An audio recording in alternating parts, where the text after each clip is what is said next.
আপনারা যারা টাকা দিয়ে এমবি কিনে ইউটিউব ভিডিও দেখেন, কিন্তু যে এমবিগুলো কিনেন আপনাদের টার্গেটেরও অনেক আগে এমবি শেষ হয়ে যায়। যদি এরকম আপনাদের হয়ে থাকে, আজকের এই ভিডিওতে আমি আপনাদেরকে দেখাবো আপনাদের এমবি আগের মতো আর দ্রুত শেষ হবে না। আপনার যে ধারণা, এই ধারণারও পরে শেষ হবে। মানে এমবি অর্ধেকও কাটবে না। ইউটিউব ভিডিও দেখবেন সব সময়। তো সবার আগে আপনারা যে কাজটি করবেন, আমার এই ভিডিওতে একটি লাইক করবেন, চ্যানেলটি যারা সাবস্ক্রাইব করেন নাই সাবস্ক্রাইব করে দেবেন। প্রথম আপনারা ইউটিউবে ঢুকবেন। ইউটিউবে ঢোকার পরে ছোট্ট 2-3টা সেটিংস করতে হবে আপনাদের। সেটা হচ্ছে, দেখেন আমি ইউটিউবে ঢুকলাম পরে কিন্তু অটোমেটিকলি আপনারা দেখতে পাচ্ছেন এই ভিডিওটা কিন্তু প্লে হয়ে গেল। এই ভিডিওটা প্লে হয়ে গেল অটোমেটিকলি। তো অটোমেটিকলি প্লে হওয়ার কারণ হচ্ছে, আমি আবারও আপনাদেরকে দেখাই। আপনারা যখন স্ক্রল করে বের হয়ে গেলাম, আপনারা যখন ইউটিউবে ঢুকবেন, ঢোকার সাথে সাথে দেখবেন কিছু ভিডিও আছে অটো প্লে হয়ে যায়। যে দেখছেন অটো প্লে হয়ে যাচ্ছে।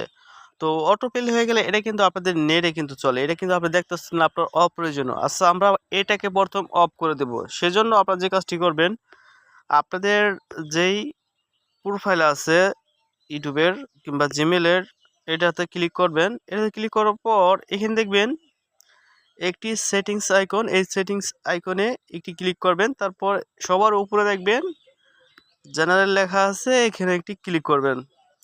এখানে একটি ক্লিক করার পর আপনারা দেখতে পাবেন পেলে বিকিন ফিক্স টু, এখানে আপনারা একটি ক্লিক করবেন।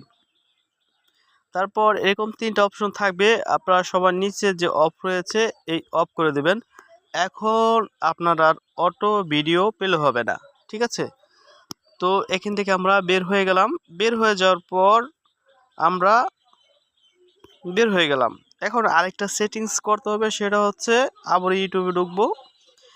এই ইউটিউবে ঢোকার পরে তো দেখেন আমরা আবার ইউটিউবে প্রবেশ করলাম। এখন কিন্তু আমাদের আগের মতো অটো ভিডিও প্লে হবে না। তা যাই হোক, আমরা আবারও প্রোফাইলে ক্লিক করব। আবারও যে সেটিংস আইকন রয়েছে এই সেটিংস আইকনে ক্লিক করব। তারপর আমরা একটু নিচে যাব। নিচে যাওয়ার পরে আপনারা এখানে একটু নিচে যাবেন। নিচে যাওয়ার পরে দেখতে পাবেন, এই যে দেখেন আমি চিহ্ন দিই, ডাটা সেটিংস নামে লেখা আছে। এখানে আপনারা একটি ক্লিক করবেন। এখানে একটি ক্লিক করার পর সবার উপরে দেখবেন একটি অপশন আছে ডাটা সেটিং মোর। এই যে দেখেন এখানে এই টিকমার্কটাকে আপনারা অন করে দিবেন।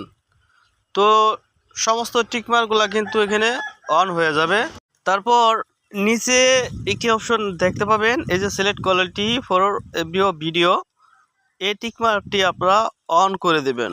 এই টিকমার্কটি অন করে দিলে আপনারা যখন ভিডিওটা প্লে করবেন পারমিশন চাবে আপনি কত মেগাবাইট এমবিতে আপনি এই ভিডিওটা দেখতে চান।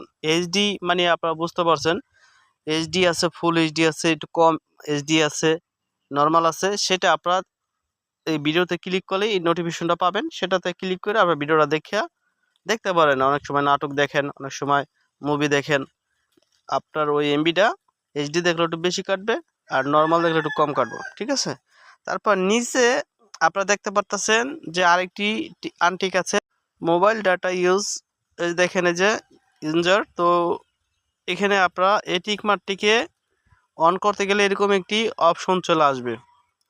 এখানে আপনি যদি চান, আপনার মোবাইলটা অনেক সময় বাসায় থুয়ে যান, মোবাইলে এমবি আছে, অনেকে বাচ্চারা দেখতে পারে, দেখে আপনার এমবি শেষ করে ফেলাইতে পারে।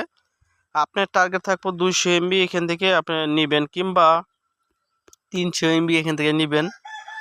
এর বেশি এমবি আর খরচ হবে না। এই এমবিগুলো যখন দেখতে দেখতে শেষ হয়ে যাবে, তারপর এই ইউটিউবে আর ভিডিও দেখতে পারবেন না। আপনি এখান থেকে পরিমাণ দিতে পারেন 200, 300, 1000, 2000, 1 জিবি, 2 জিবি এরকম আপনি দিতে পারেন, ঠিক আছে? যেটা দিবেন ওটাই খরচ হবে, এর বেশি খরচ হবে না। তারপর এই টিক মাটিতে ক্লিক করবেন আপনি, তাহলে কিন্তু এটা সেভ হয়ে যাবে। তো এইভাবে কিন্তু আপনার ডাটা কিন্তু অনেকটাই সেভ করতে পারবেন। তো সকলে সুস্থ থাকবেন, ভালো থাকবেন। আল্লাহ হাফেজ।